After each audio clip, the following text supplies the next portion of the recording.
Hai, balik lagi nih di YouTube channelnya Yurisweg. Sebelum lanjut ke videonya, jangan lupa tekan tombol subscribe-nya dulu ya. Di tengah kesuksesan, ada rumor yang bilang kalau drama Squid Game ini katanya plagiat atau nyontek film Jepang yang berjudul As the Goodwill.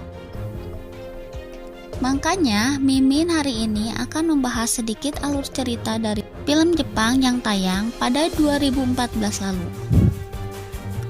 Di awal film diperkenalkan dengan pemeran utama yaitu Sun, Ichika, dan Amaya yang merupakan murid SMA biasa yang menjalankan rutinitas biasa di sekolahnya.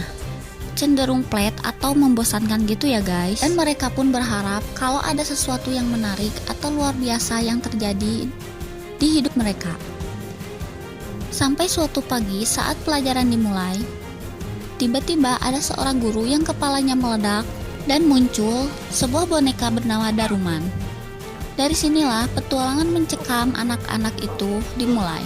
Hal itu terjadi karena boneka Daruman itu memangsa semua anak-anak yang ada di kelas untuk memulai permainan. Cara bermainnya adalah mereka harus menekan tombol yang ada di belakang kepala Daruman itu. Dan boneka Daruman itu membelakangi mereka sambil bernyanyi. Kalau boneka Daruman itu berhenti dan memperhatikan seisi kelas, maka semua orang yang ada di situ tidak boleh bergerak dan mencoba berlari keluar kelas. Kalau ada yang bergerak, kepala mereka akan meledak. Tetapi melihat itu semua, para murid malah panik, padahal kan tidak boleh gerak. Lalu akhirnya Sataki yang merupakan ketua kelas menyadari sesuatu. Kalau ada tombol di belakang kepala Daruma yang berfungsi untuk menghentikan waktu. Tetapi dia pun tidak yakin apa yang akan terjadi kalau sampai tombol itu ditekan. Tetapi ternyata yang selamat hanyalah orang yang bisa memencet tombol itu. Alhasil Sataki pun meledak juga.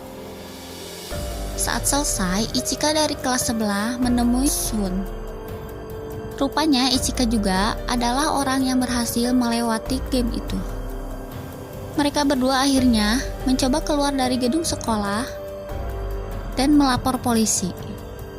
Tetapi ternyata di situ tidak ada sinyal dan semua pintu tertutup. Mereka terus mencari jalan keluar sampai akhirnya mereka tiba di ruangan olahraga. Rupanya di sana sudah banyak pemenang dari masing-masing kelas yang akan memulai pertandingan kedua, dan semuanya sudah memakai kostum tikus. Dan tiba-tiba dari tengah lapangan muncul patung kucing raksasa yang bernama Manik Geneko, di mana kucing itu memakan orang-orang yang memakai kostum tikus. Di tengah kepanikan itu, San melihat ada lonceng tikus dan melihat ring basket di dadanya si kucing. Dan dia pun mulai paham dengan permainannya kalau dia disuruh memasukkan lonceng itu kepada ring yang ada di dada kucing tersebut.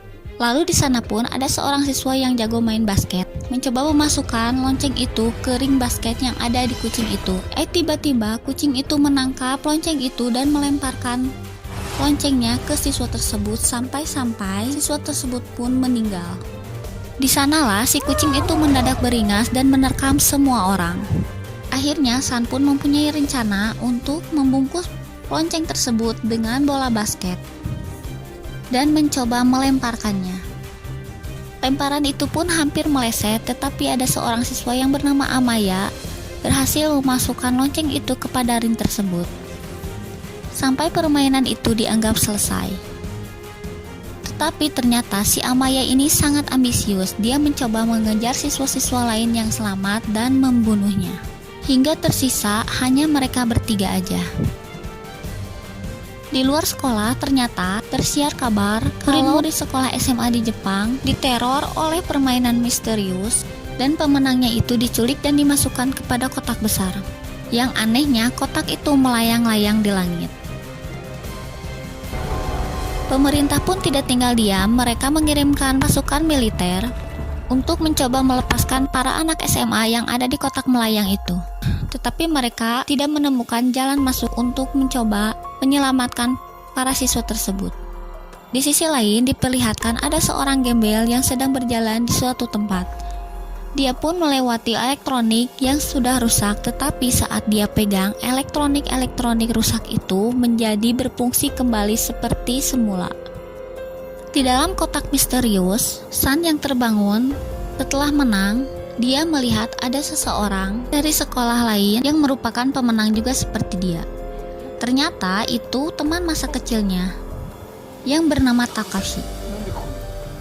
Di sudut ruangan itu juga ada murid lain yang bernama Tahoka dan Tahira yang merupakan pemenang dari sekolah-sekolah lain.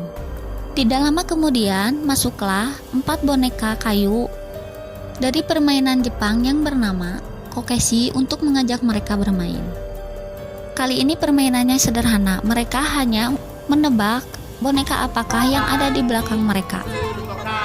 Jadi peserta akan ditutup matanya dan boneka ini muter-muter di belakangnya. Lalu peserta pun menebak, siapa yang bisa menebak akan lolos dan menjadi pemenang dari game itu. Tetapi Tahira yang mendapatkan giliran pertama gagal menebak, lalu dia pun dijedotkan kepalanya ke tembok sampai mati. Dan peserta selanjutnya pun begitu. Dia gagal menebak, lalu kakinya ditarik sampai split menjadi 2.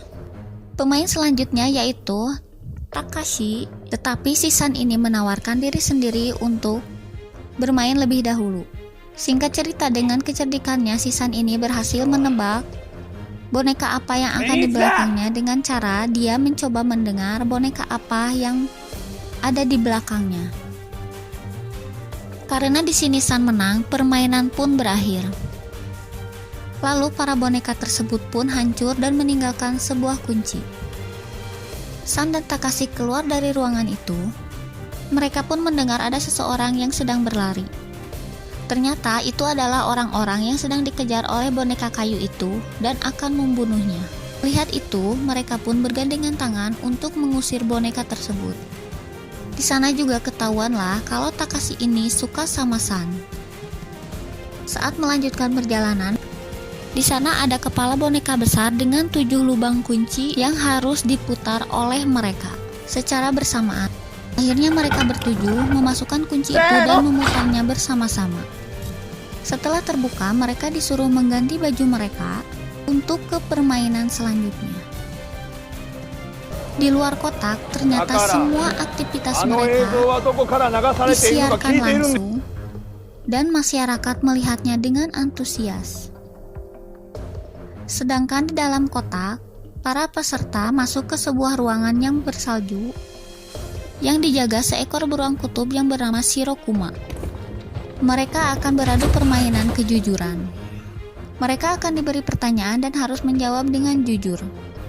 Jika ada yang berbohong, mereka semua harus menunjuk satu orang yang sudah berbohong itu. Pertanyaan pertama pun dimulai dengan pertanyaan, sebutkan makanan favorit kamu.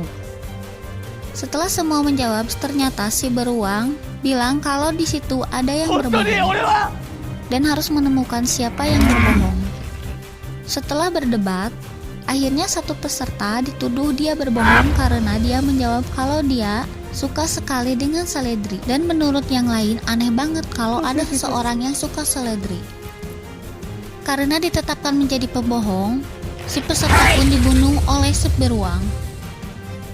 Sun yang menyadari kalau yang berbohong itu adalah si beruang itu sendiri. Karena berhasil ketebak, si beruang itu pun mati dan menjadi batu. Dan mereka pun dikeluarkan dari kotak misterius tersebut. Lalu saat keluar, Amaya dan Sun pun kaget melihat semua orang yang ada di luar menyambutnya dengan meriah. Di situ dijelaskan ternyata yang membuat permainan itu adalah Tuhan, yang bertujuan untuk mencari orang-orang yang terpilih. Ternyata plot twistnya si Tuhan itu adalah si gembel yang tadi ya guys. Nah, itulah review singkat dari film Jepang yang berjudul As the Goodwill yang digadang-gadang dijiplak oleh Squid Game. Yang katanya kalau Squid Game menjiplak film ini itu mungkin lebih kepada jenis-jenis gamenya yang mengangkat game tradisional.